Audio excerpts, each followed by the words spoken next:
कहानी उस घर की है जहाँ बहू और बेटी को एक माना जाता था, लेकिन फिर। अरे शिखा बेटा, तू रसोई में क्यों घुसी रहती है? जा, रोटी मैं बना लूंगी। नहीं नहीं माँ जी, आप बैठिए, बस सारा खाना बन ही गया है। श्वेता को बोल देती हूँ, वो खाना लगा देगी सबका। सॉरी भाभी, मेरे पास वक्त नहीं है।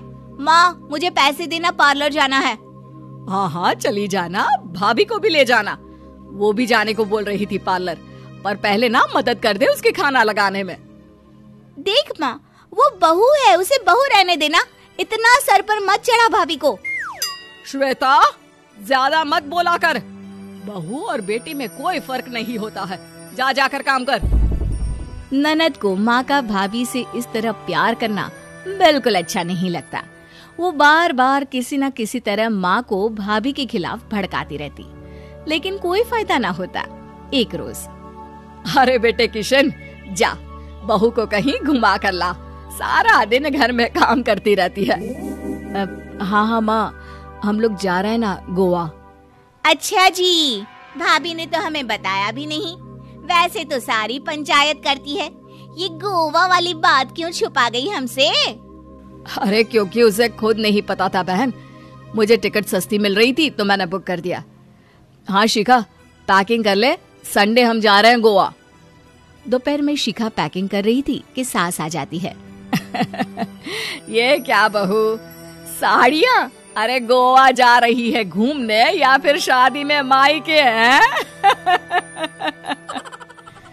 माँ जी, ऐसा कुछ है ही नहीं, समझ में नहीं आ रहा क्या रखूं कपड़े में। अरे तेरी और श्वेता की साइज तो एक ही है, उसके कुछ मॉडर्न कपड़े ले ले, आकर लौटा देना। हाँ माँ जी, ये ठीक रहेगा। शिखा श्वेता के पास जाती है और उससे कपड़े मांगती है। ना जी ना, मैं अपने कपड़े ना दूं, वैसे भी फैल जाएंगे मेरे कपड़े, बहुत महंगे वाले हैं। शिखा मुंह लटकाकर कमरे में आ जाती है तो सास कहती है, चल तैयार हो जा, तुझे मैं शॉपिंग करा कर लाती हूँ गोवा की। बस फिर क्या था, सास बहू निकल जाते हैं मार्केट और एक से बढ़कर एक ड्रेस खरीद कर घर आते हैं। पहले बता देती कि नए कपड़े दिलाने वाली है भाभी को, तो मैं अपने ही दे देती ना भाभी को, मुझे दिला देती नए कपड़े। देख श्वेता, परिवार का मतलब सबके साथ रहना होता है, ना कि सिर्फ अपना सोचना। वैसे भी तुझे अच्छे संस्कार सीखने चाहिए।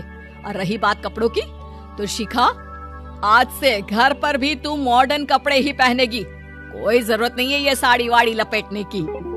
अब क्या था, घर पर श्वेता और शिखा एक जैसे रहते। एक बार पड़ोसन आती है। अरे बेटा, अपनी माँ को तो बुलाना, जरा बात करनी है। शिखा सास को बताती है और रसोई में चली जाती है। ये आपकी बेटी बहुत बड़ी हो गई है, इसके लिए एक रिश्ता है, कहो तो बता दूं। ये बेटी नहीं बहू है, घर में सब एक जैसा ही रहता है। वैसे मेरी बेटी भी बड़ी हो गई है, कोई रिश्ता हो तो जरूर बताना। पड़ोसन रिश्ता लेकर उन लोगों के घर आती है। तब श्वेता की होने वाली सास कहती है, तो ये घर है, कितने मंजिल का है? और ये बहू ने आपकी क्या पहन रखा है, जीन्स टॉप? अरे भाई, साड़ी वाड़ी नहीं है क्या इसके पास? देखिए, सर्दी है तो साड़ी में बहू कैसे मैनेज करती, वैसे पहनती है साड़ी भी। देखिए, हम लोग ठहरे पैसे वाले लोग, कोई कमी नहीं है हम लोगों के पास पैसों की, बहुत पैसे हैं, जमीन, नौकर चाकर, कार, सब कुछ है, लेकिन घर में संस्कारी बहू चाहिए, समझ रही है ना आप? सास कुछ कहती कि श्वेता बोल पड़ती है, हाय रे, नौकर चाकर से लेकर जमीन, कार, पैसा, हाँ हाँ मुझे रिश्ता मंजूर है मुझे। अरे रुक जा श्वेता, मैं बात कर रही हूँ ना। देखिए, हम लोगों के घर इतनी आजादी नहीं मिलेगी। अरे हाँ कर देना माँ, हाँ कर दे जल्दी से। सास क्या करती, बेटी की शादी ऐसे घर में कर देती है जहाँ ना उनके विचार मिलते हैं और ना ही आचार। शादी के बाद एक रोज फोन पर, श्वेता बेटा, एक बार घर आ जा, बहुत दिल करता है तुझे देखने का। माँ, वो घर पर बहुत काम होता है, कैसे आऊँ? बड़ा घर है, लेकिन आने जाने वालों की लाइन ही लगी रहती है। बेटा, मैं तो जानती थी उस घर का हाल, लेकिन तू ही नहीं मान रही थी। माँ देख, हर घर का यही हाल है। तेरी बेटी को यहाँ घूंघट हटाने की परमिशन नहीं है और एक तरफ भाभी स्कर्ट पहनकर घूम रही है। बेटा, मुझे क्या पता था कि मेरी बेटी को ससुराल के नाम पर पिंजरा मिल जाएगा। अच्छा माँ, फोन रखती हूँ, सास को गर्मा गर्म रोटी खिलानी है। तुम लोगों की तरह नहीं कि एक रोटी बनाओ, एक सब्जी बनाओ, फिर सारा दिन फ्री होकर घूमो।